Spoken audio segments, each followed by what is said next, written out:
Hi friends, welcome back to my YouTube channel, here with breaking news for the 49ers, and we're going to start off with Brandon Aiyuk. Jordan Schultz reported it earlier today. Yesterday after the game, Kyle Shanahan announced to the media that they were concerned or worried that it was Brandon Aiyuk's ACL. The team doctors felt it on the field and then after following the game, but they wanted to confirm with MRIs. Well, Kyle Shanahan just had his weekly day after the game call with the media to give all injury updates, and it is worst case scenario for Brandon Aiyuk. Not only did he tear his ACL, he also tore his MCL, and according to Ian Rappaport and Adam Schefter, there's likely to be additional damage that the doctors won't actually see until they're in surgery and Brandon Aiyuk is on the operating table. My prayers go up for Brandon Aiyuk. This is why players fight so hard to get every dollar that they can, because it can happen on any play. Unfortunately with football, there's no way, even though they've made it a lot safer, there's no way to completely take any chance of injury out, and this is just really poor luck. It's no one's fault.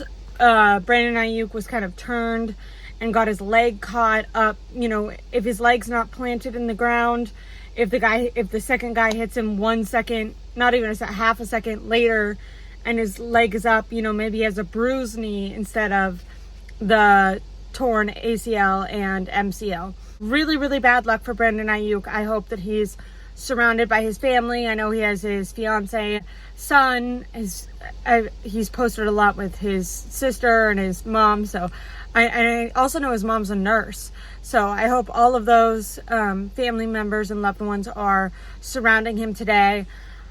My prayers go up to him. Now, not to be insensitive, but to think about it from the 49ers perspective, they did just pay this guy $30 million.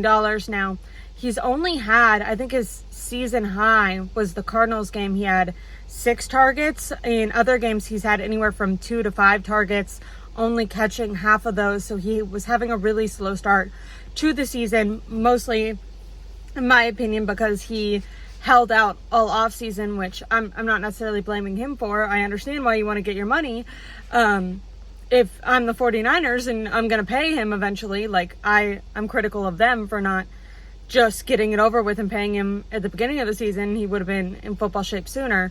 But defenses were also playing him differently. He said it himself. Last year, he was the 4th option on the team when opposing defensive coordinators were asked, you know, how do you stop the 49ers? They would talk about Christian McCaffrey. They would talk about Deebo Samuel. They would talk about, you know, Brock Purdy, making him throw.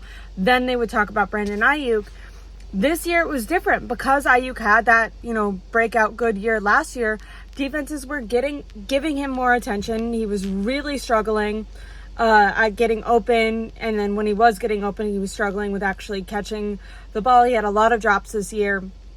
Critical drop in the game before he got injured, and then, like I said, gets open and has just a horrible play happen to him. Kyle Shanahan, I mean, everyone calls him a genius.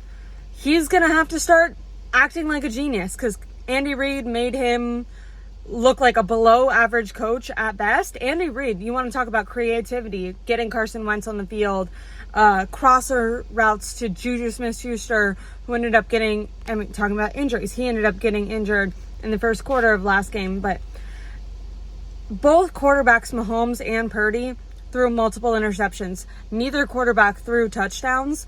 The difference was, and both defenses were playing man-to-man coverage, and the 49ers are going to get a lot more man coverage. They were already getting way more with Christian McCaffrey out, but now without Brandon Aiyuk, Deebo Samuel really struggles to get open against man coverage. And then the other rookie guys, Kyle's going to need to be creative. Brock Purdy's going to need to be able to throw the dump off pass to Jordan Mason. Jordan Mason was open too many times, 5 yards from the line of scrimmage, and Brock Purdy was holding on the ball, taking sacks, or underthrowing passes. And Kyle needs to get his guys open. That was, to me, the difference in the game was the coaching. Both teams were struggling with injuries on their offense, on their defense. Both teams' quarterbacks weren't playing well, and Andy Reid was creative. He was innovative, smart, and Kyle Shanahan is married to his system and just kind of, I mean, he refused to get Jacob Cowing on the young wide receiver on the field until the very last quarter of the game, once Aiyuk went out and there was no other option.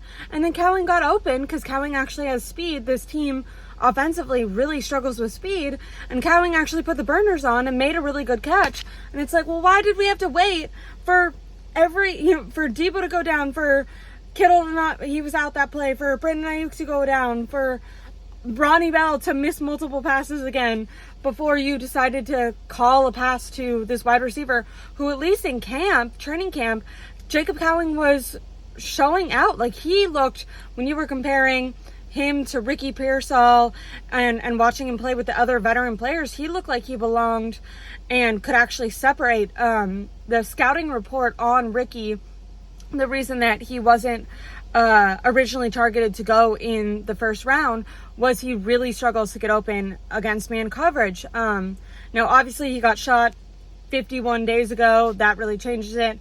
I'm so happy for him that he's, one, alive, and B, on the field at all. That's incredible. It's a great story for him.